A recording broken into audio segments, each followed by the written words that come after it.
Voici une question dont la réponse est très importante à connaître. Qu'est-ce que Dieu pense des gens qui se plaignent tout le temps? La parole de Dieu va nous donner une réponse qui va peut-être nous faire cesser de nous plaindre. Aujourd'hui, à l'émission À travers la Bible.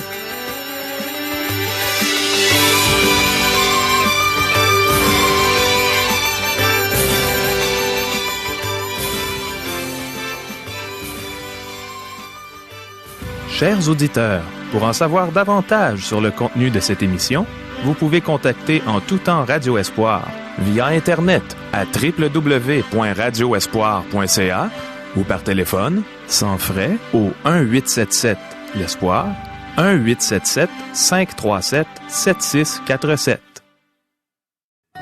Bonjour, ici Caro. À travers nos questions et réponses d'aujourd'hui, on va avoir le privilège de mieux connaître notre Dieu, grand et merveilleux. Voici premièrement les questions. Que devons-nous faire pour porter du fruit? Qu'est-ce que Dieu pense des gens qui se plaignent tout le temps? Devons-nous toujours faire confiance à Dieu? Devons-nous attendre la direction du Seigneur, même quand il nous semble pressant d'agir?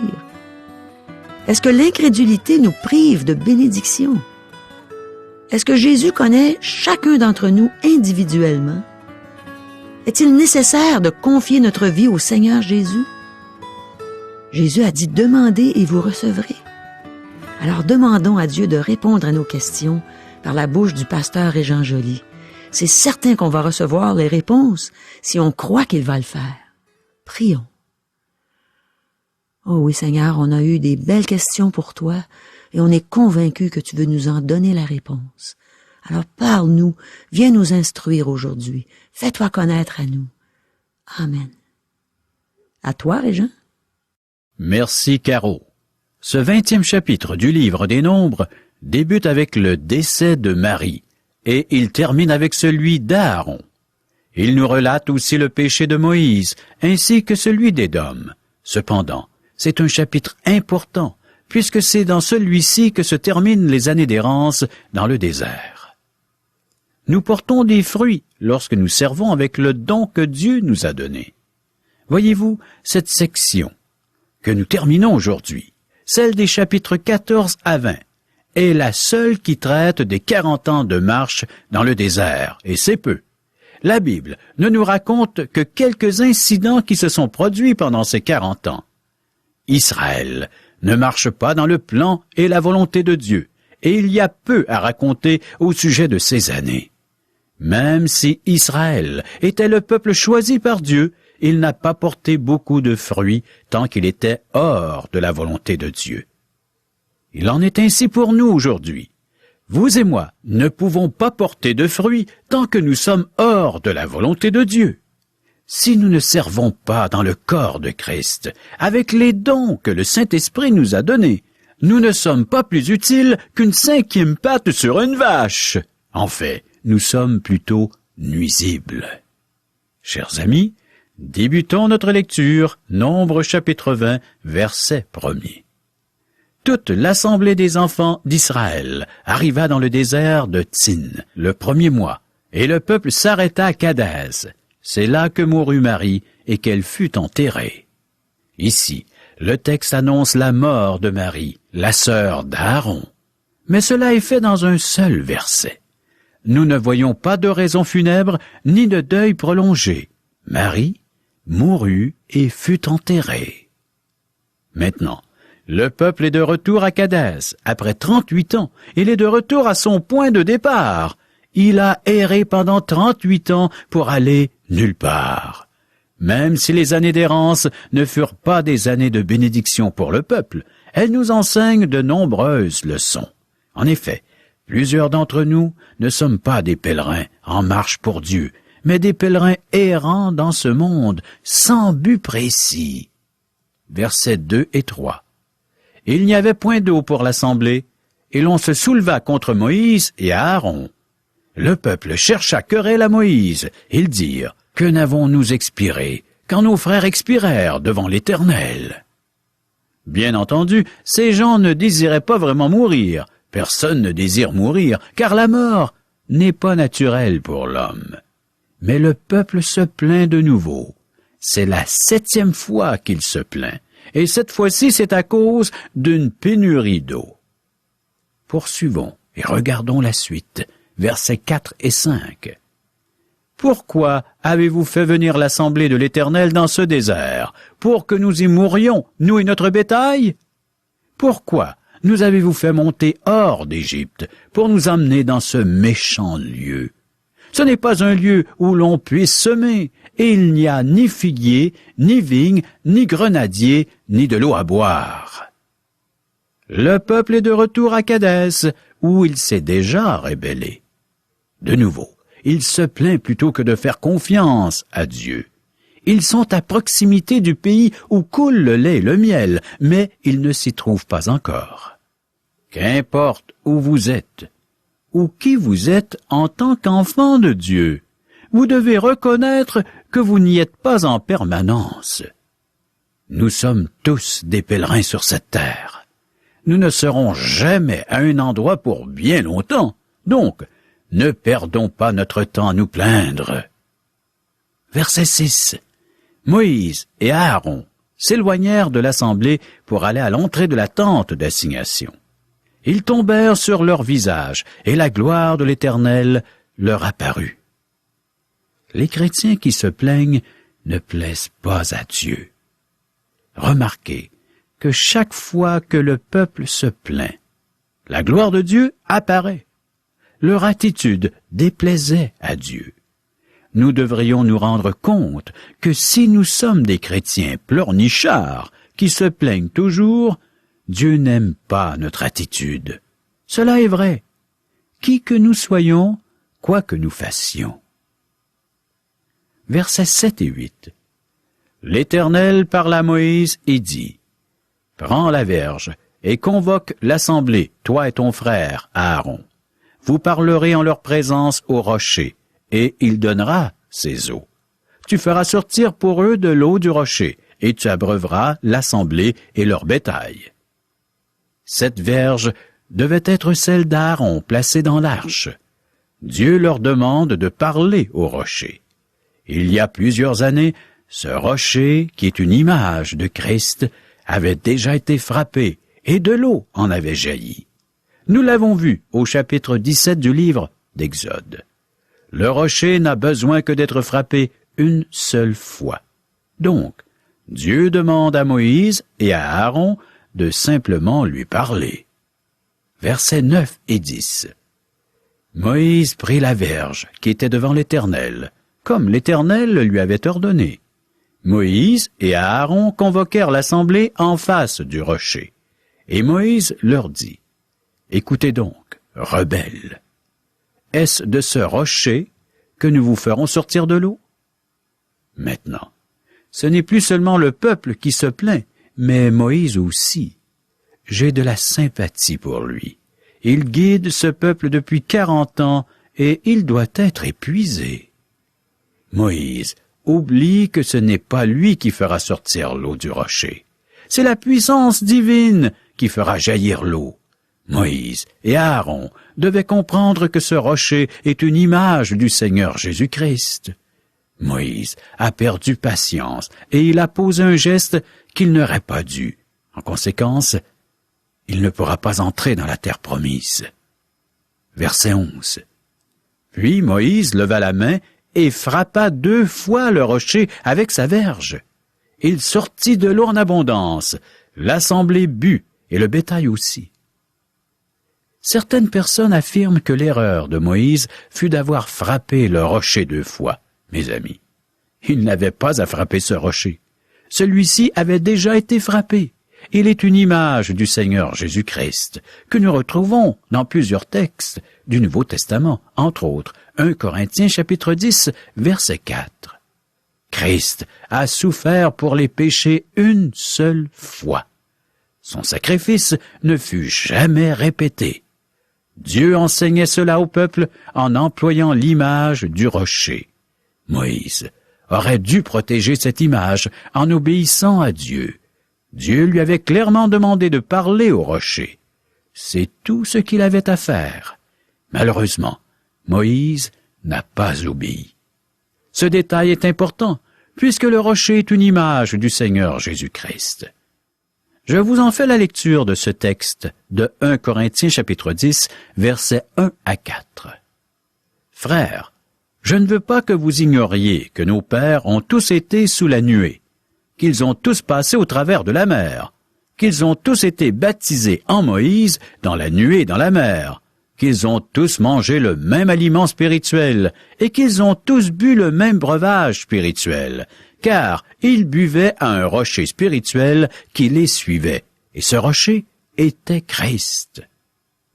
L'eau a coulé abondamment. L'erreur de Moïse n'a pas empêché l'eau de jaillir. Dieu est bon et miséricordieux. Verset 12. Alors l'Éternel dit à Moïse et à Aaron, « Parce que vous n'avez pas cru en moi, pour me sanctifier aux yeux des enfants d'Israël, vous ne ferez point entrer cette assemblée dans le pays que je lui donne. » Dieu affirme que Moïse et Aaron n'ont pas cru en lui, et qu'ils ne l'ont pas sanctifié aux yeux du peuple. Ils se sont attribués le mérite du miracle. Nous lisons dans le Nouveau Testament que Moïse a finalement été dans la terre promise. Il est apparu au mont de la transfiguration avec Élie, alors que le Seigneur Jésus s'est transfiguré. Chers amis, nous devons faire confiance à Dieu. Le pays de Canaan est une image d'un endroit où vous et moi devrions marcher par la foi. Ce n'est pas une image du ciel. Nous sommes dans ce monde, dans le désert. Voilà notre image. Mais nous devrions jouir des bénédictions de Canaan.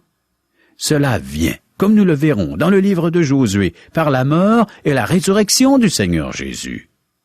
Nous devons nous appuyer sur cette vérité, faisant confiance à Dieu et en nous soumettant à lui. C'est ce que Moïse et Aaron n'ont pas fait. Verset 13. Ce sont les eaux de Mériba où les enfants d'Israël contestèrent avec l'Éternel, qui fut sanctifié en eux. Aujourd'hui, l'incrédulité est toujours un grand péché. Quelle image de Dieu transmettons-nous lorsque nous ne sommes pas disposés à le prendre au mot et de le croire? Versets 14 à 17. De Kadès, Moïse envoya des messagers au roi d'Édom pour lui dire « Ainsi parle ton frère Israël. Tu sais toutes les souffrances que nous avons éprouvées. Nos pères descendirent en Égypte, et nous y demeurâmes longtemps. Mais les Égyptiens nous ont maltraités, nous et nos pères. Nous avons crié à l'Éternel, et il a entendu notre voix. Il a envoyé un ange, et il nous a fait sortir de l'Égypte. Et voici, nous sommes à Kadès, ville à l'extrémité de ton territoire. Laisse-nous passer par ton pays. Nous ne traverserons ni les champs, ni les vignes, et nous ne boirons pas l'eau des puits. Nous suivrons la route royale, sans nous détourner à droite ou à gauche, jusqu'à ce que nous ayons franchi ton territoire. » Moïse trace un bref historique de l'histoire de la nation d'Israël. La requête pour la permission de passer sur le territoire d'Édom fut faite avec de la diplomatie. Édom était leur frère, et Moïse le leur rappelle.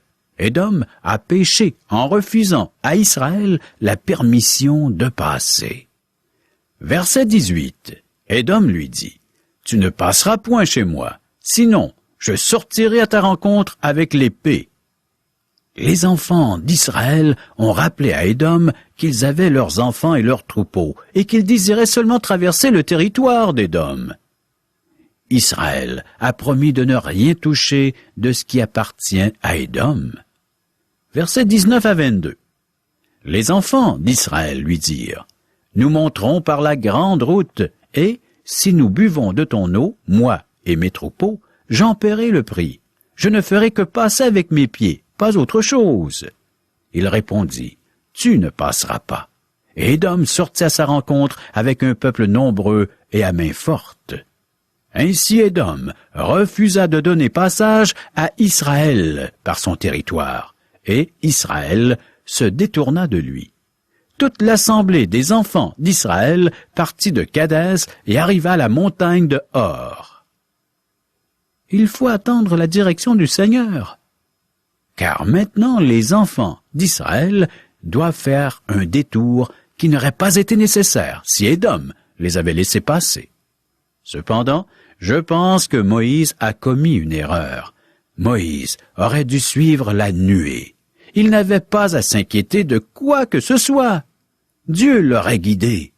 Plutôt que de demander à Édom la permission de passer sur son territoire, il aurait dû suivre la nuée et s'attendre à Dieu. Dieu l'aurait guidé sans qu'il ait à combattre Édom. Ici, je pense que Moïse s'est avancé trop vite. Malheureusement, nous faisons souvent la même chose. Maintenant, nous terminons ce chapitre sur une note triste, le décès d'Aaron. Versets 23 et 24. L'Éternel dit à Moïse et à Aaron, vers la montagne de Hor, sur la frontière du pays d'Édom. Aaron va être recueilli auprès de son peuple, car il n'entrera point dans le pays que je donne aux enfants d'Israël, parce que vous avez été rebelles à mon ordre, aux eaux de Mériba. L'incrédulité nous prive-t-elle de bénédiction? Beaucoup de personnes sont sauvées, mais elles ne jouissent pas des fruits de leur salut, et elles n'éprouvent pas la paix de l'esprit dans leur cœur. Elles ne savent pas ce que c'est que de marcher en communion avec le Seigneur Jésus. Cependant, je ne mettrai pas en doute leur salut. Aaron est une image de ce genre de personnes. Pendant 40 ans, il a vécu dans le désert, mais il n'a jamais goûté les fruits de la terre promise. Il n'a jamais su qu'était de boire le lait et goûter le miel du pays, où ces deux substances coulaient. Plusieurs d'entre nous sont privés de ces bénédictions à cause de notre incrédulité. Dieu honore la foi des siens. Versets 25 à 29. Prends Aaron et son fils Éliasar et fais-les monter sur la montagne de Hor. Dépouille Aaron de ses vêtements et fais-les revêtir à Éliasar, son fils. C'est là qu'Aaron sera recueilli et qu'il mourra. Moïse fit ce que l'Éternel avait ordonné. Ils montèrent sur la montagne de Hor, aux yeux de toute l'assemblée. Moïse dépouilla Aaron de ses vêtements et les fit revêtir à Éléazar, son fils. Aaron mourut là, au sommet de la montagne. Moïse et Éléazar descendirent de la montagne. Toute l'assemblée vit qu'Aaron avait expiré, et toute la maison d'Israël pleura Aaron pendant 30 jours. Nous avons une leçon précieuse dans la narration du décès d'Aaron. C'est un événement triste de l'histoire d'Israël, mais nous y trouvons un élément qui nous amène à louer Dieu et à être reconnaissants envers lui. Les enfants d'Israël furent en deuil pendant 30 jours. Je pense que plusieurs d'entre eux étaient venus à Aaron avec divers problèmes parce qu'il était le souverain sacrificateur. Ils connaissaient Aaron et Aaron les connaissait. Ils devaient apporter des sacrifices en demandant à Aaron si Dieu leur pardonnerait. Aaron les consolait en leur parlant de la grâce et de la miséricorde de Dieu. Ensuite, il ferait le sacrifice pour eux. Maintenant, Éliasar est descendu de la montagne de Hor en portant les vêtements sacerdotaux de son père. Aaron n'est plus. Ces gens se sont probablement dit « Je ne connais pas Éliasar, et il ne me connaît pas. Nous avons un nouveau prêtre maintenant. » Chers amis, notre souverain sacrificateur nous connaît. Nous avons un souverain sacrificateur qui vit éternellement pour intercéder pour nous. Le Seigneur Jésus n'est pas un souverain sacrificateur selon l'ordre d'Aaron, mais selon l'ordre de Melchisédek. Il n'a ni début ni fin. Il est un souverain sacrificateur perpétuel. Notre grand prêtre ne mourra jamais. Il est mort une fois pour nos péchés ici sur cette terre, mais il vit éternellement dans les cieux où il intercède pour nous. Il connaît chacun d'entre nous individuellement. Le connaissez-vous personnellement? Car nous pouvons le connaître personnellement. Connaître le Fils, c'est avoir la vie éternelle. Le connaître nous prendra l'éternité et rien ne changera cela. C'est un sujet de louange et de reconnaissance. Les années d'errance d'Israël sont terminées et la nation se prépare à pénétrer dans la terre promise. Dieu veut aussi nous conduire dans une terre promise dès aujourd'hui, et Christ est celui qui peut nous y conduire. Êtes-vous disposé à confier votre vie au Seigneur Jésus? Prenez garde, frères, que quelqu'un de vous n'ait un cœur mauvais et incrédule au point de se détourner du Dieu vivant. Mais exhortez-vous les uns les autres chaque jour, aussi longtemps qu'on peut dire aujourd'hui, afin qu'aucun de vous ne s'endurcisse par la séduction du péché. Car nous sommes devenus participants de Christ, pourvu que nous retenions fermement jusqu'à la fin l'assurance que nous avions au commencement, pendant qu'il y dit « Aujourd'hui, si vous entendez sa voix, n'endurcissez pas vos cœurs comme lors de la révolte, qui furent en effet ceux qui se révoltèrent après avoir entendu sa voix, sinon tous ceux qui étaient sortis d'Égypte sous la conduite de Moïse. Et contre qui Dieu fut-il irrité pendant 40 ans, sinon contre ceux qui péchèrent et dont les cadavres tombèrent dans le désert? Et à qui jura-t-il qu'il n'entrerait pas dans son repos, sinon à ceux qui avaient désobéi?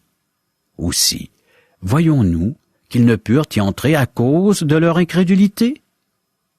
Craignons donc, tandis que la promesse d'entrer dans son repos subsiste encore, qu'aucun de vous ne paraisse être venu trop tard. Car cette bonne nouvelle nous a été annoncée aussi bien qu'à eux, mais la parole qui leur fut annoncée ne leur servit de rien, parce qu'elle ne trouva pas de foi chez ceux qui l'entendirent. Hébreux, chapitre 3, verset 12, ainsi qu'Hébreux, chapitre 4, verset 2.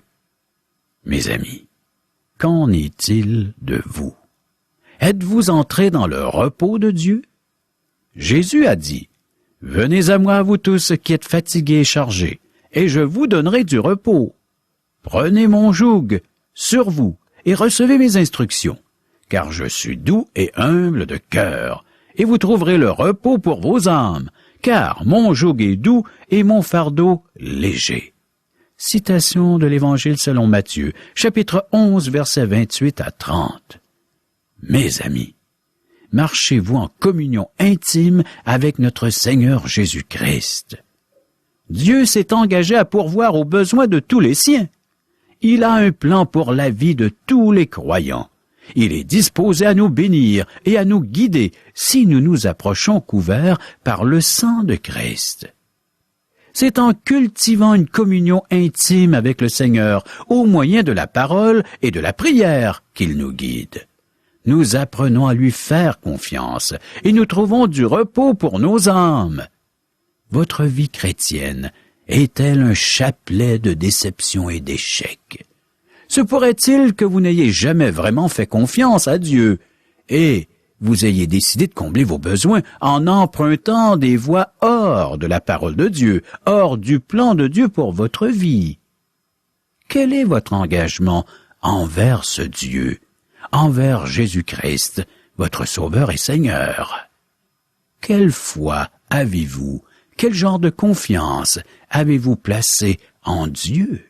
Si vous ne vivez que pour votre bien-être matériel, vous êtes hors des voies de Dieu. Chers amis, prochaine émission, Nombre chapitre 21, verset 1 à chapitre 22, verset 5. Merci, Régent. Eh bien, il est clair maintenant que les chrétiens qui se plaignent tout le temps ne plaisent pas à Dieu. Je dois avouer que ça m'arrive de temps en temps de me plaindre. Et ça me rappelle un vieux cantique qu'on chantait dans mes premières années de vie chrétienne. Ça disait « Trop souvent je murmure quand la route est obscure. Oh ma foi, périra. Et pourtant la promesse est là pour ma faiblesse. L'Éternel pourvoira. » Et il y avait quelques autres versets et ça se terminait par « Je ne veux plus me plaindre, je ne veux plus rien craindre. Contre moi, qui sera? En avant et courage, jusqu'au bout du voyage. L'Éternel pourvoira. » Des fois, j'ai peur qu'il ne pourvoie pas, on dirait, par ma manière de me plaindre. Et j'en demande tout le temps pardon à Dieu quand ça arrive. Dans notre nature charnelle, on est porté à se plaindre. Comme le Seigneur est patient envers nous.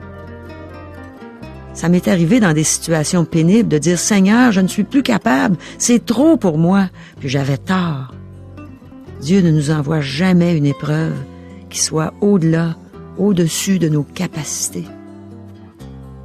Mais puisqu'il m'aime inconditionnellement, il a souvent pitié de moi et m'accorde ce dont j'ai besoin, même si je ne le mérite pas.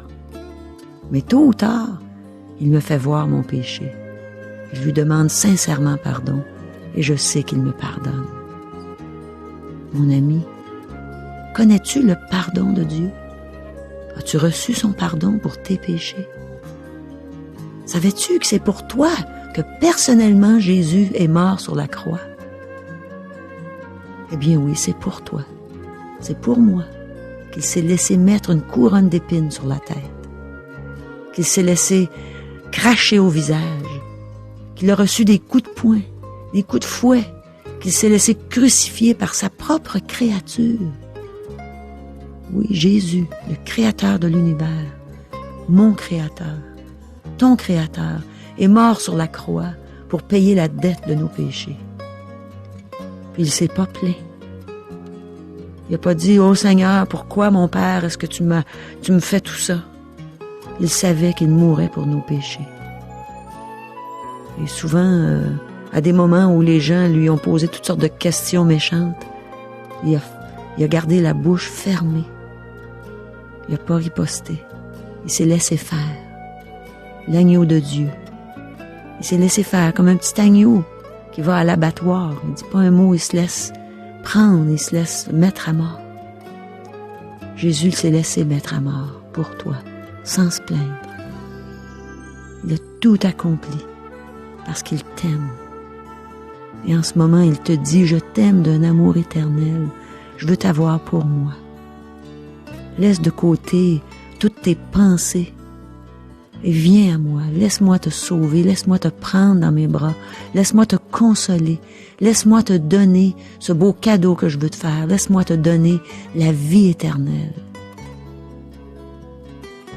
Alors cesse de mettre une barrière entre toi et Dieu et laisse-le te donner ce beau salut, cette vie éternelle, pour que tu puisses passer cette éternité de bonheur avec lui dans son royaume éternel.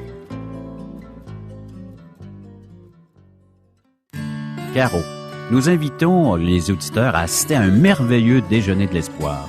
Pourrais-tu nous expliquer qu'est-ce qu'un déjeuner de l'espoir? C'est justement comme ce que tu viens de dire, Régent, c'est merveilleux. C'est merveilleux parce que, premièrement, les gens viennent prendre un bon déjeuner gratuitement, en compagnie de gens qui vont les aimer, les entourer, et ensuite, on entend un témoignage d'un vécu, le vécu d'une personne, comme toi, Régent. La dernière fois que j'ai entendu ton témoignage, j'ai été épatée. J'ai trouvé ça extraordinaire de t'entendre raconter ce que Dieu avait fait dans ta vie, comment il t'avait transformé, et en même temps, ton sens de l'humour là, qui a transpercé les cœurs et qui a fait rire les gens, qui a fait du bien aux gens. Alors c'est ça, un merveilleux déjeuner de l'espoir. Ça vaut la peine de venir entendre ces témoignages. Et je vous le répète, c'est gratuit. Nous vous invitons donc à venir participer à ces merveilleux déjeuners de l'espoir qui auront lieu à la grandeur du Québec.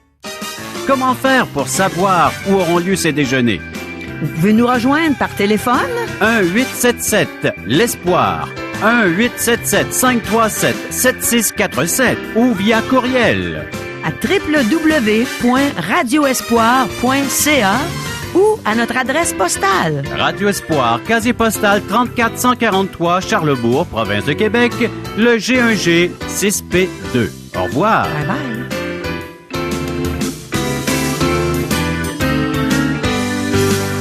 Cette émission vous a été présentée par Radio Espoir.